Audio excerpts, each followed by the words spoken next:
ठाकरे बंधूंच्या भेटीवरून केशव उपाध्येंनी खोचक टीका केली आहे।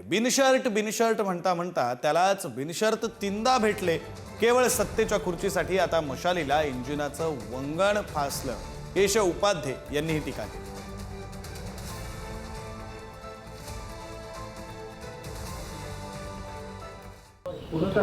कसं का असेल?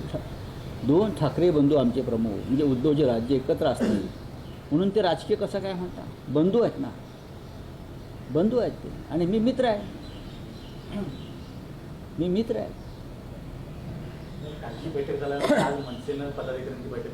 आज शिवसेनेची पण आहे बघा।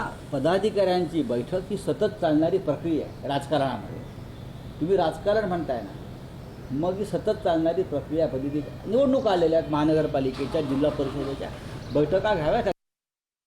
खरं तर ठाकरे बंधूंची कौटुंबिक भेट होत असेल तर त्याला भारतीय जनता पार्टीचा आक्षेप असण्याचा कारण नाही, परंतु ही ठाकरे बंधूंची भेट राम आणि भरत भेटीप्रमाणे होती का कौरव आणि पांडव भेटीप्रमाणे होती?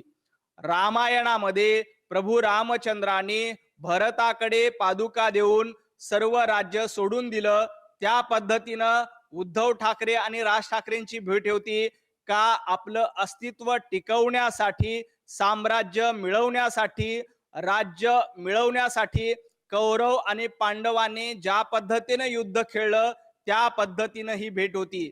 संजय राऊत यांनी या गोष्टीचं उत्तर दिलं पाहिजे। दोन ठाकरे बंधू एकत्र येणं म्हणजे काय? तर दोन राजकीय पक्ष एकत्र येणं। असे राजकीय पक्ष एकत्र येणं हे महाराष्ट्राला नवीन नाहीये। याची सुरुवात थोडीशी 78ला ही शरद पवारांनी केली। त्यांनी काँग्रेसमधून बाहेर पडून अन्य पक्षांच्या सहकार्याने ते मुख्यमंत्री झाले, आणि मग हे सारखंच चालू राहिलं। मुळात देशात, राज्यामध्ये 14 आणि 19 हा जो पिरियड सोडला की ज्याच्यामध्ये एका पार्टीचं देशात सरकार आलं, जवळजवळ नरसिंह रावांपासून किंवा व्ही पी सिंगांपासून म्हणून अनेकांनी एकत्र येऊन सरकार करण्याची सवय आहे। त्याच पार्श्वभूमीवर हे दोघे एकत्र आलेत, काही विशेष नाही।